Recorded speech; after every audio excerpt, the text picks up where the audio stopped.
Hi friends, welcome to Ellora's cooking channel. நம்ம இன்றைக்கி என்ன பார்க்க போகிறோன்னா, சிறுகீரையை வச்சு ஒரு சிம்பிளான கீரை கடையில் தான். வாங்க என் ஸ்டைலில் எப்படி செய்யுதுன்னு பார்க்கலாம். நான் இந்த டம்ளரில் ஒரு டம்ளர் அளவுக்கு துவரம்பருப்பு எடுத்திருக்கேன். அதை ஒரு 2-3 டைம்ஸ் நல்லா வாஷ் பண்ணி எடுத்துக்கோங்க. அதை வாஷ் பண்ணி முடிச்சதும் பருப்பு வேகிறதுக்கான நான் ஒரு சொம்பளவு தண்ணி எடுத்திருக்கேன். இது கீரை பருப்பு வேகிறதுக்கு போதுமான தண்ணியாக இருக்கும். இப்போது 6 பச்சை மிளகாய், 3 தக்காளி, 2 வெங்காயம், இது கூடவே கட் பண்ணி க்ளீன் பண்ணி எடுத்து வச்சுருக்கிறேன் கீரையை 2-3 தடவை நல்லா வாஷ் பண்ணிக்கோங்க. ஏன்னா சிறுகீரையில் நிறைய மண் இருக்கும். ஒரு 4 டைம்ஸ் வாஷ் பண்ணாலும் தப்பில்லை. இப்போது அலசி எடுத்து வச்சுருக்கிற கீரையை குக்கரில் பொறுமையாக சேர்த்துக்கோங்க.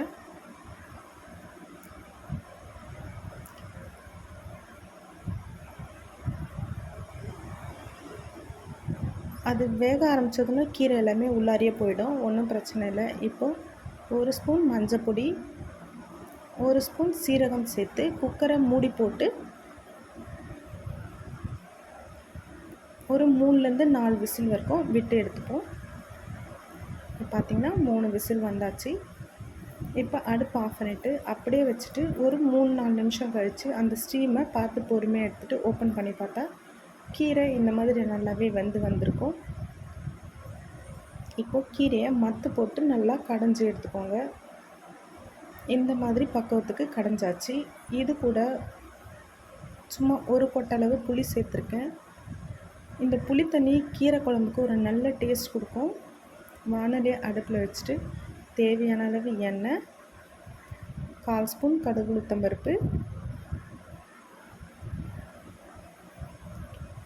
சும்மா ஒரு பிஞ்ச் அளவு சீரகம், 1/4 ஸ்பூன் வெந்தயம், தட்டி வச்ச 4 பூண்டு, இது கூடவே கட் பண்ணி வச்சுருக்க பாதி வெங்காயத்தையும் சேர்த்துக்கோங்க.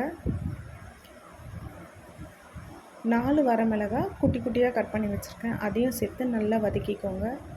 இது கூடவே 1/2 ஸ்பூன் பெருங்காயப்பொடி சேர்த்துக்கோங்க. பெருங்காயப்பொடி கீரை குழம்புக்கு ஒரு நல்ல மணத்தை கொடுக்கும். ஒரு கொத்து கருவேப்பிலை சேர்த்து நல்லா கிளறி விட்டுக்கோங்க. இது எல்லாமே பொன்னிறமாக ஆனதும் கடைஞ்சி வச்சுருக்கிற கீரையை இந்த தாளிப்பில் சேர்த்து நல்லா ஒரு கிண்டி விட்டுக்கோங்க. தாளிப்பு கீரை குழம்புல நல்லா மிக்ஸ் ஆகிற அளவுக்கு நல்லா கிளறி விட்டுக்கோங்க. இப்போது கீரை குழம்புக்கு தேவையான அளவு உப்பு சேர்த்துக்கோங்க. கீரை குழம்பு நல்லா கொதிக்கணும்னு அவசியம் இல்லைங்க. மேலே சும்மா நுர மாதிரி வந்தாலே போதும். அடுப்பை ஆஃப் பண்ணிவிட்டு அப்புறம் என்னங்க சர்வ் பண்ண வேண்டியது தான். சேனல் பிடிச்சிருந்தா லைக் பண்ணுங்கள், ஷேர் பண்ணுங்கள், கமெண்ட் பண்ணுங்கள், சப்ஸ்கிரைப் பண்ண மறந்துடாதீங்க. தேங்க்யூ.